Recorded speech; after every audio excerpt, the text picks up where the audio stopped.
नमस्कार मित्रांनो, आज आपण इंग्रजी विषयातील पहिली कविता अभ्यासणार आहोत. कवितेचं नाव आहे song of the open road.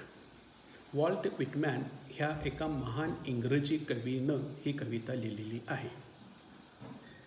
Today we are going to see the first poem named song of the open road, written by the great English poet Walt Whitman. ही जी कविता आहे ही कविता अतिशय इन्स्पिरेशनल आणि अतिशय मोटिवेशनल अशी कविता आहे आणि त्यामुळेच ही कविता पहिली कविता म्हणून आपल्याला अभ्यासक्रमामध्ये दिली असेल अशी मला वाटते. The present poem is highly inspirational and motivational poem. Here in the present poem the poet Walt Whitman describe the real meaning of happiness. आनंद म्हणजे नेमका काय, आनंदाचा खरा अर्थ काय असतो हे या कवितेमधून कवीनं सांगण्याचा प्रयत्न केलेला आहे. Walt Whitman is called the father of free verse. Walt Whitman या कवीला फादर ऑफ फ्री वर्स म्हणून काय केलं जातं, ओळखलं जातं.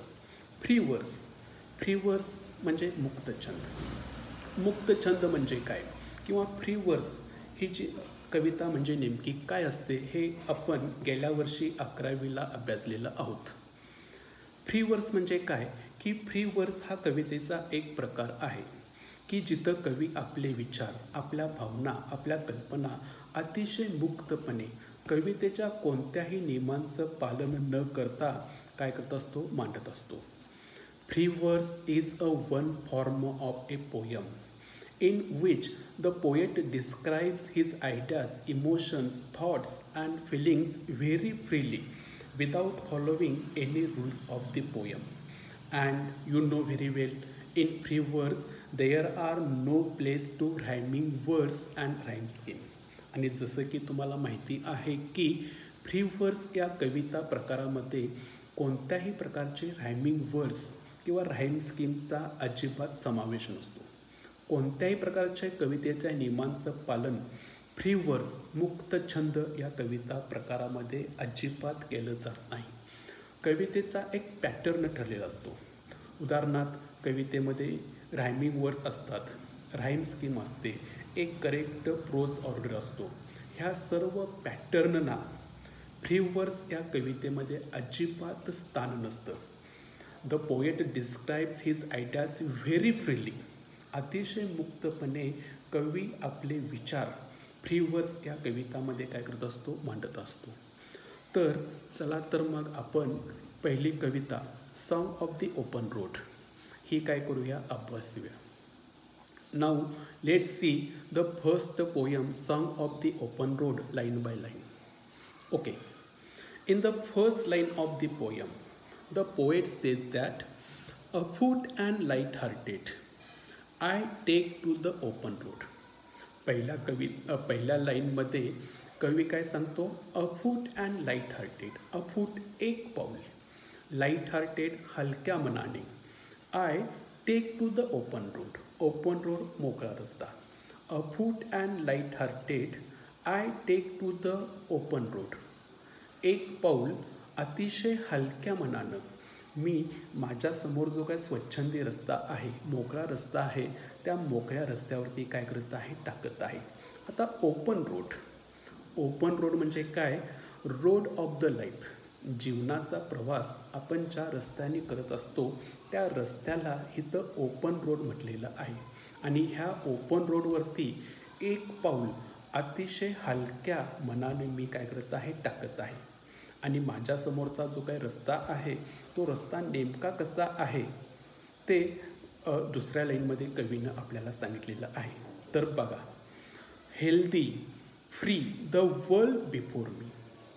माझ्यासमोरचा रस्ता कसा आहे, हेल्दी, हेल्दी आरोग्यदायी, फिजिकली आणि मेंटली माझ्यासमोरचा रस्ता अतिशय हेल्दी आहे.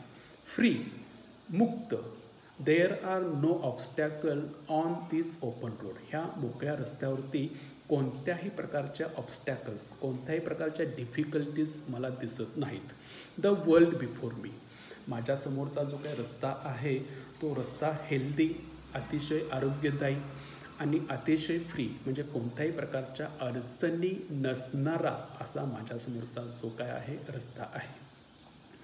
In the third line, the poet says, the long brown path before me, leading whenever I choose. कवी काय म्हणतो पहा तिसऱ्या ओळीमध्ये, द लॉंग ब्राऊन पथ बिफोर मी, माझ्यासमोर असणारा जो काय रस्ता आहे तो रस्ता लीडिंग मला घेऊन जाणार आहे. कुठं घेऊन जाणार आहे?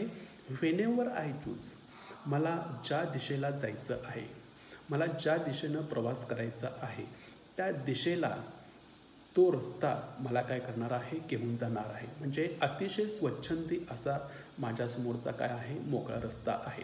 आणि व्हेनेवर आय चूज, मला जिथं जिथं जायचं आहे तिथं तिथं हा रस्ता मला काय करणार आहे? घेऊन जाणार आहे.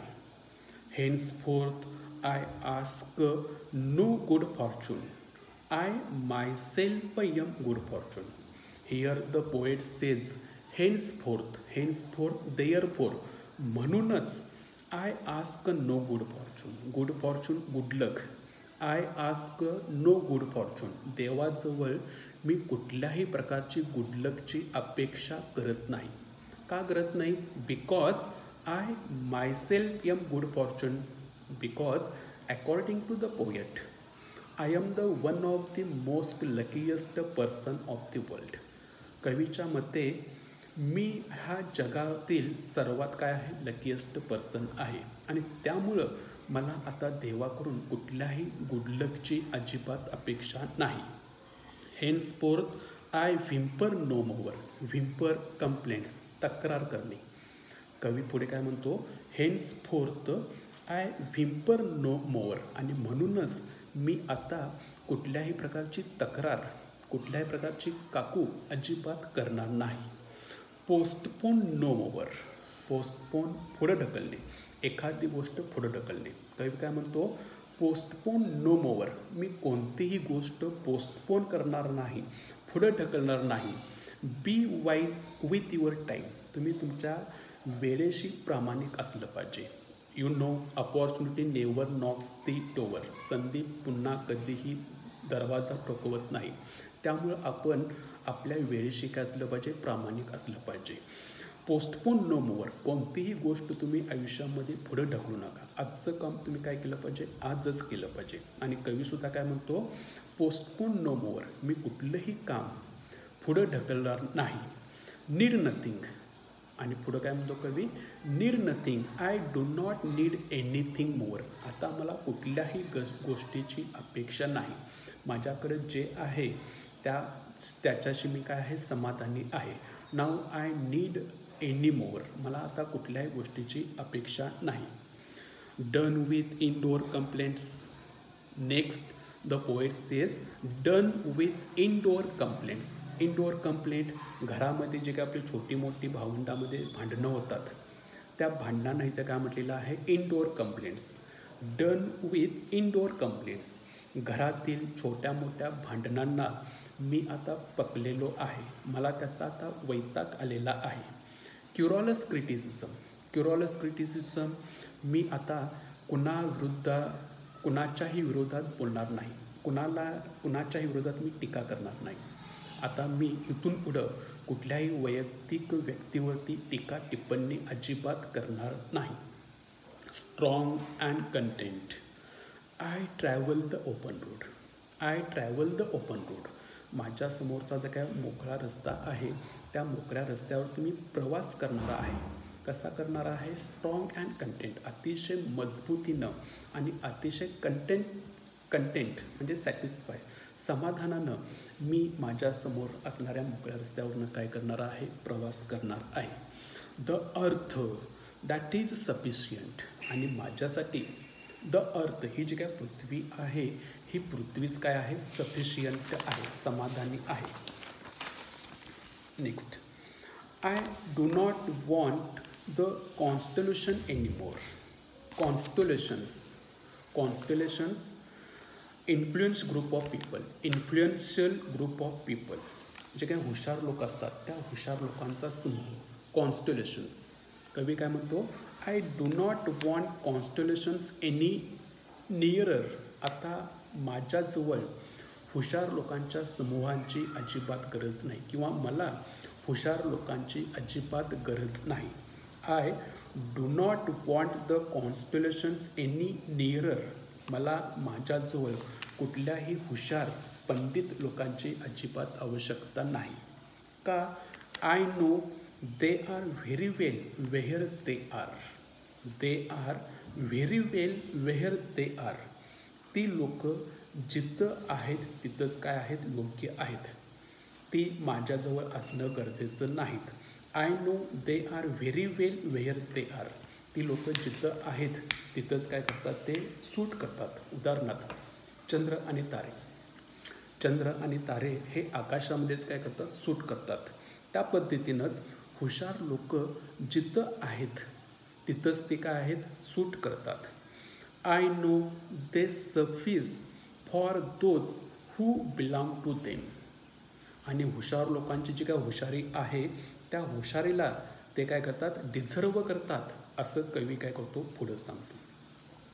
आता पुढच्या काही 4 लाईनमध्ये the poet change the tone of the poem. कवितेचा टोन जो आहे तो पुढच्या 4 लाईनमध्ये काय केलेला आहे, बदललेला आहे. Still here I carry my old delicious burdens. मी मोकळ्या रस्त्यावरती प्रवास जेव्हा करत असेल तेव्हा मी एकटा प्रवास करणार नाही, तर मी माझ्यासोबत माझे जे काय जुने बर्डन्स आहेत, डेलिशियस बर्डन्स असं कवी त्या बर्डन्सला म्हणतो. आणि ते माझे जे काय जुने डेलिशियस बर्डन्स आहेत ते जुने डेलिशियस बर्डन्स मी माझ्यासोबत घेऊन मी ह्या मोकळ्या रस्त्यावरनं काय करणार आहे, प्रवास करणार आहे.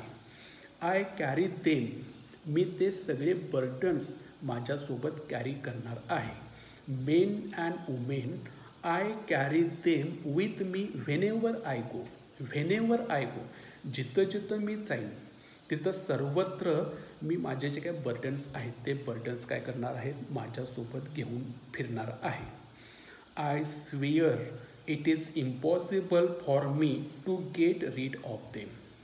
In the second last line of the poem, the poet says that I swear it is impossible for me to get rid of them. Get rid of च्यापासून सुटका मिळवणे.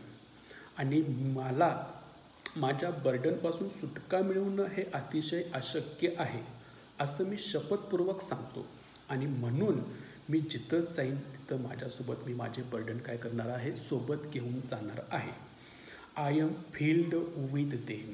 आणि मी माझ्या सर्व बर्डननं भरून गेलेलो आहे. And I will fill them in return. आणि मलासुद्धा त्यांना आता भरून काय करायचं आहे, सोडायचं आहे. आणि म्हणून मी जिथं जिथं जाईन तिथं माझ्यासोबत माझे जे काय जुने बर्डन आहेत ते बर्डन काय करणार आहे, घेऊन जाणार आहे.